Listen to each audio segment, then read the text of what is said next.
Take a close look at that tiara. Yes, that is one of Princess Diana's absolute favorites, the very same piece she wore on her wedding day. But behind the glittering surface of the House of Windsor lies a fierce, untold conflict over ownership, legacy, and status. We can confirm today that there is a legendary set of royal jewels that Queen Camilla will never, and can never, be allowed to wear. This is not because they are locked away in a vault, nor are they lost to history. Rather, a deliberate, permanent command was issued behind palace doors: these crowns would never touch her head. Instead, they were quietly reserved for another woman entirely, Catherine, the Princess of Wales. Why did the palace make such a ruthless, calculated choice? Tonight, we unmask a royal secret involving jewels that carry far more than just history. Officially, the palace presents a narrative of careful rotation, institutional stewardship, and gracious loans of historic pieces across official engagements. That version is true on the surface, but our sources indicate it does not go nearly far enough. Inside that vast collection, pieces are not measured in carats, but in the human stories and raw power dynamics attached to them.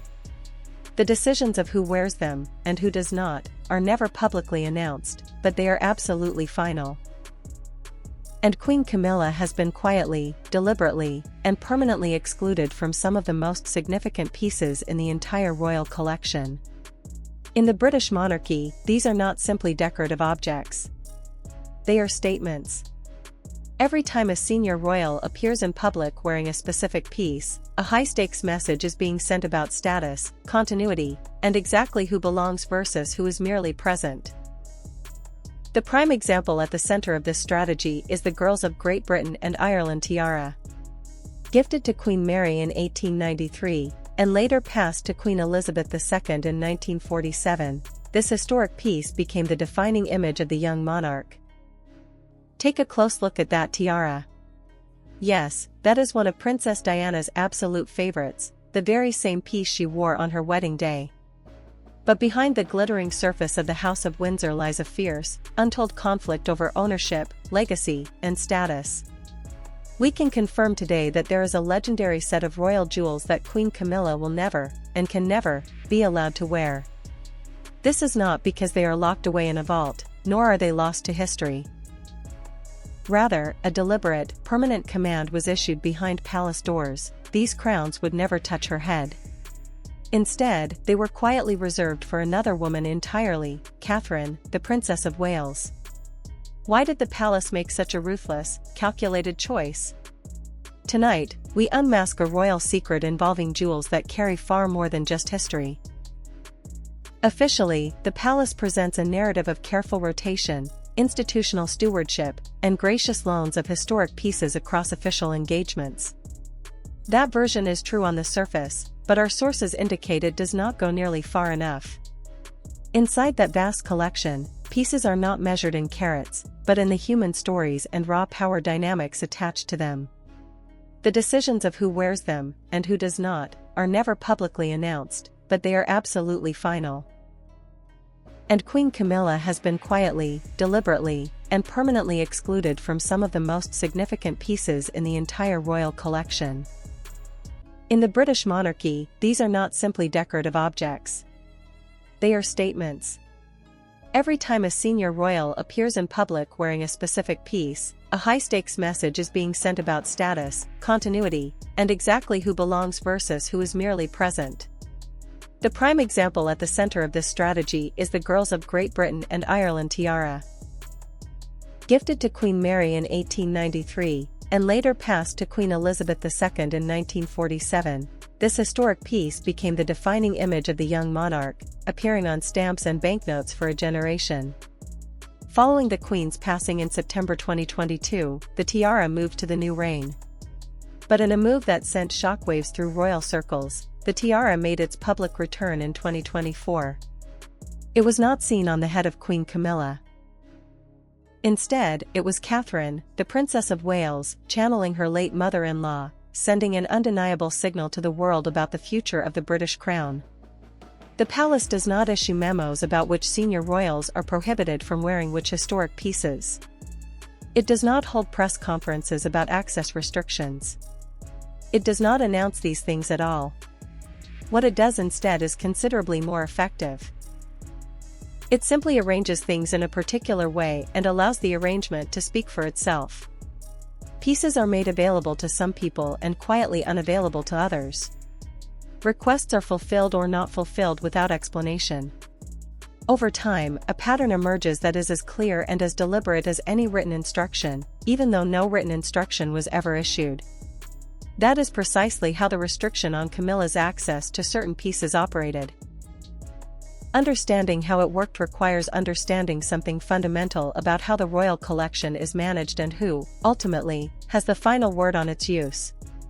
During Queen Elizabeth II's lifetime, the answer to that question was simple: Elizabeth decided. The collection was hers. That absolute control gave Elizabeth something enormously powerful: the ability to make definitive statements about people, relationships, and institutional standing without ever saying a single public word. A piece loaned to one woman and withheld from another was a complete sentence in the language of royal communication. Anyone inside the family who understood the mechanics of the household could read it perfectly. When Charles and Camilla married in April 2005, Camilla's public profile developed steadily in the years that followed. She took on royal duties, built a reputation for warmth, and demonstrated a genuine commitment to her charitable work. She made, by almost any objective measure, a serious and sustained effort to earn her place inside the institution. Elizabeth, to her credit, supported that effort publicly. She was seen with Camilla at official events and extended to her the visible marks of inclusion that mattered enormously for Camilla's public positioning.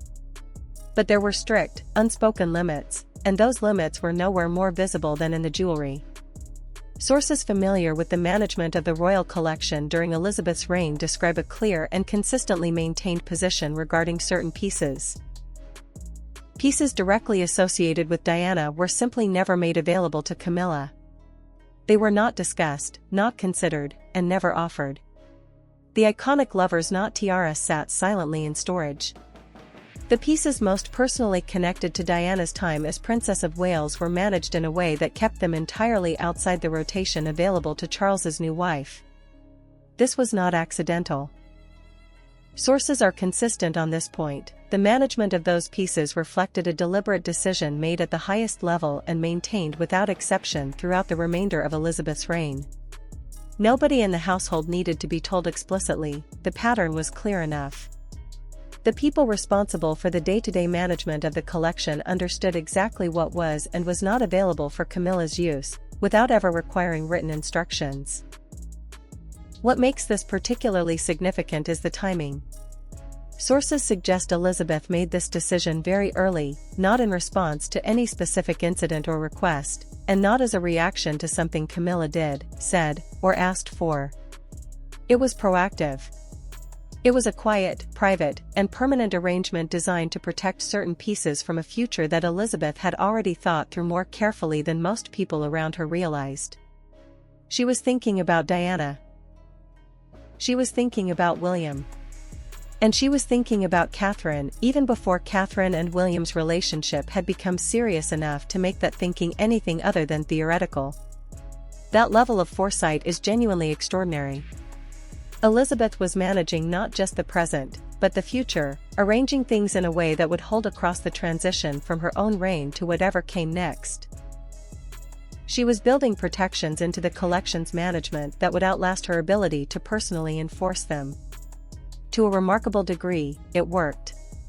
The pattern she established during her lifetime became the foundation for the decisions William made after her death. The pieces she had quietly kept from Camilla were the exact same pieces he directed toward Catherine. The protection she built informally during her reign became the formal arrangement of the next. But here is the question that nobody has fully answered: how much of what Elizabeth did was about protecting Diana's memory specifically? That position, and what it reveals about Elizabeth's true feelings regarding Charles's marriage, reveals the late monarch's hidden hand. Queen Elizabeth II was the most disciplined public figure of the modern era, giving absolutely nothing away.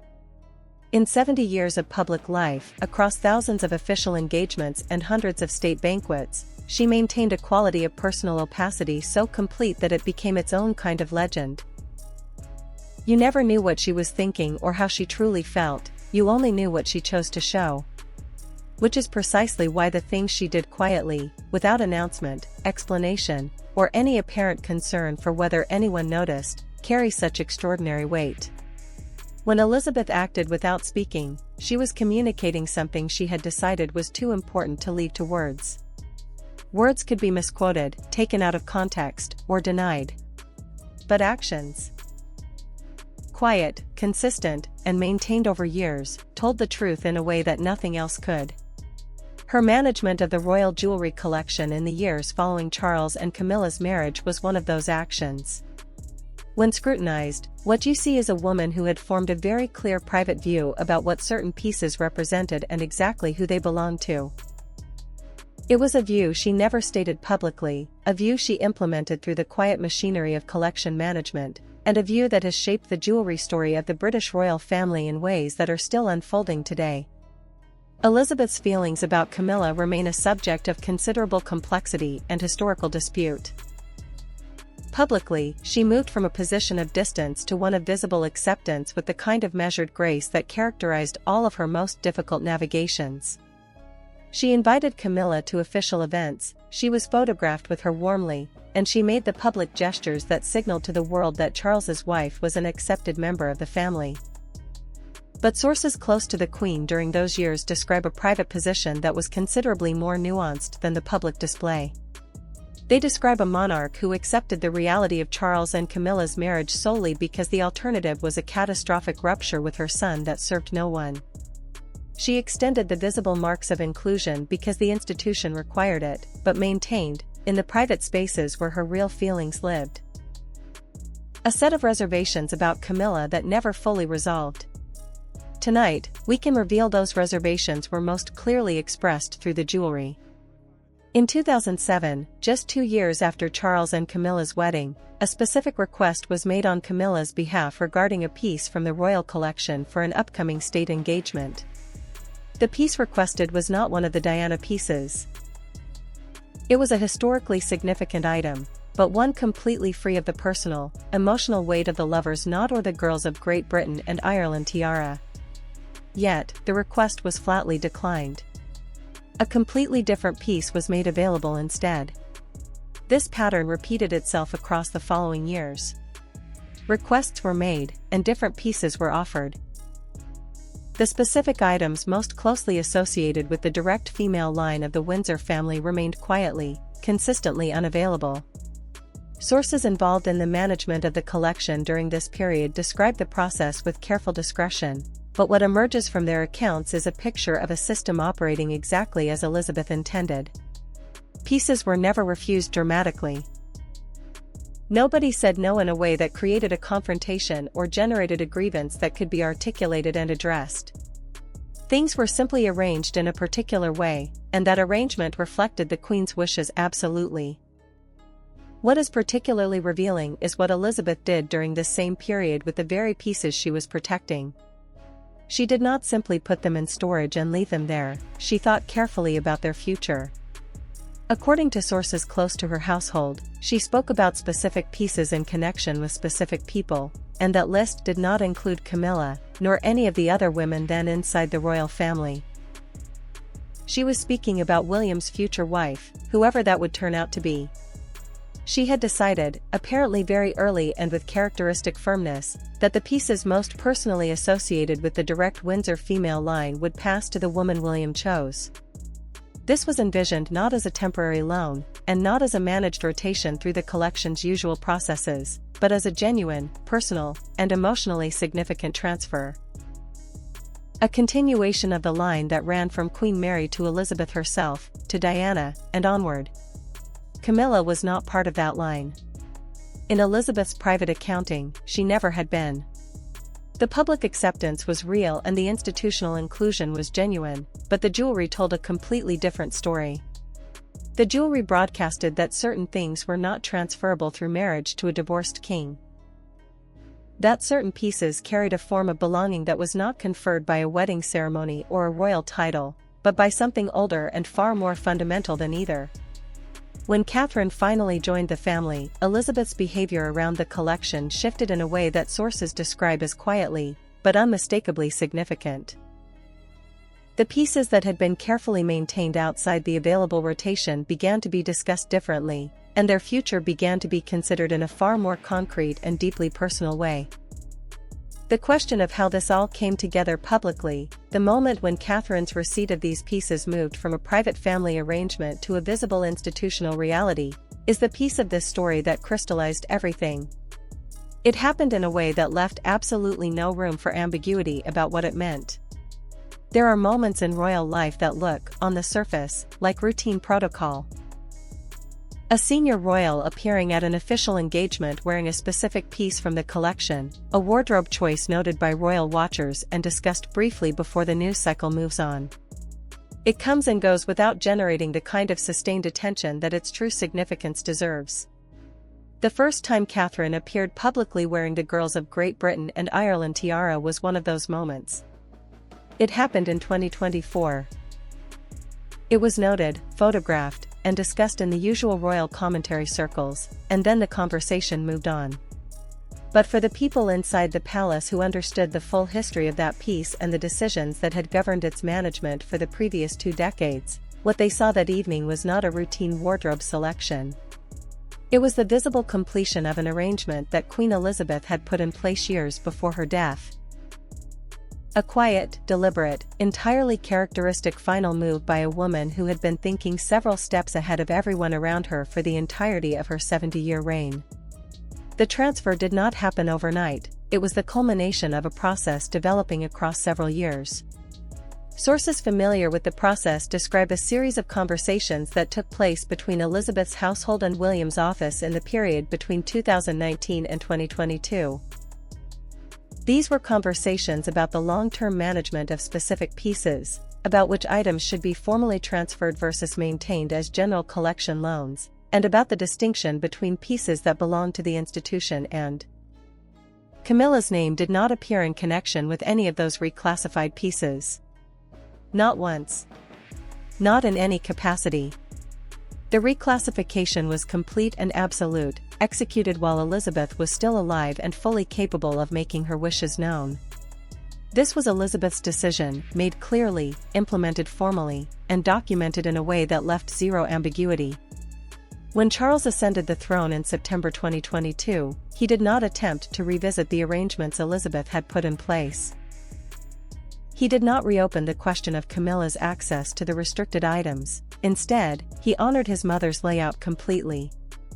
Camilla's access to the collection remained exactly what it had been during Elizabeth's lifetime, significant and substantial, but permanently bounded in the directions Elizabeth had decided. For Catherine, receiving these pieces was something she approached with considerable emotional weight. She understood precisely what she was being given, she understood William's raw personal connection to the items most closely associated with Diana, and she wore them with the kind of thoughtful awareness that demonstrated she had internalized that history completely. The lover's knot tiara, in particular, remains a focal point. Catherine's first appearance in that piece was an occasion those close to William describe as genuinely moving for him. He had grown up seeing that tiara on his mother's head, he had watched it disappear from public view after 1997, and he had waited through years of loss and complicated family history for the moment when it would reappear in a context that felt right. It reappeared on Catherine, and it felt exactly right. For William, the jewelry transfers represent something that goes beyond institutional management or symbolic communication. They represent a form of fidelity to his mother that he has been able to express through action rather than words. He could not change what happened to Diana, he could not rewrite the history of her marriage, and he could not undo the suffering she experienced inside the institution he was born into. But he could decide what happened to the things she wore. He could ensure that they passed to the woman he chose and carried her memory forward in the way he believed it deserved to be carried. He did that quietly, deliberately, and completely in the most royal way imaginable. The crown jewels are photographed, catalogued, and insured for vast sums, but their real value was never financial. It was always about what they said without words. Elizabeth knew that, William knows it, and every time Catherine wears Diana's tiara, the message is delivered perfectly. Some things were always hers.